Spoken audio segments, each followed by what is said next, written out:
I was a teenage weremole.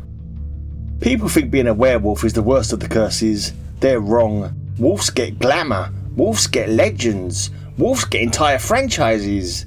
Moles get nothing. I didn't even know what I was at first. I just thought puberty had hit me sideways.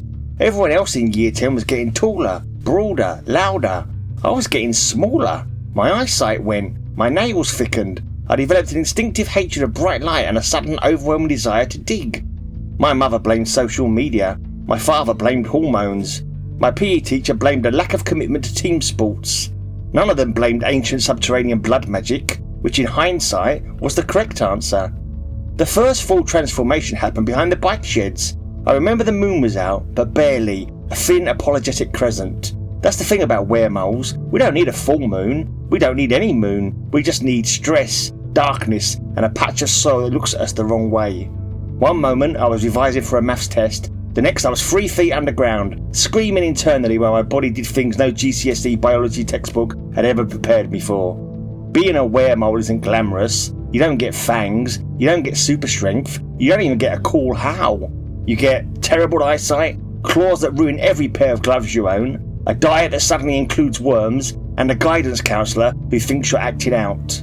I tried to hide it, I really did, but it's hard to hide the fact you've burrowed under the school field during lunch and resurfaced in the middle of the Year 7 netball match like some kind of confused dirt-covered cryptid.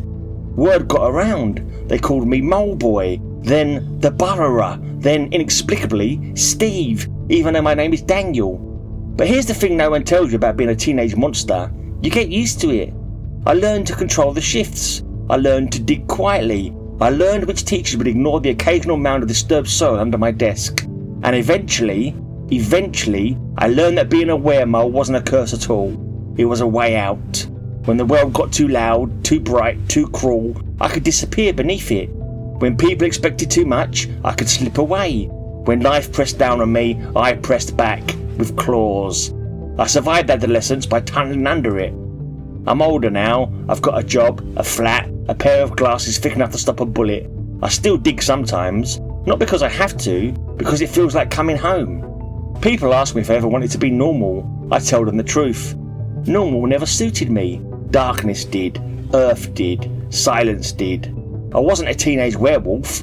I wasn't a chosen one. I wasn't a hero. I was a teenage weremole, and honestly, it could have been worse.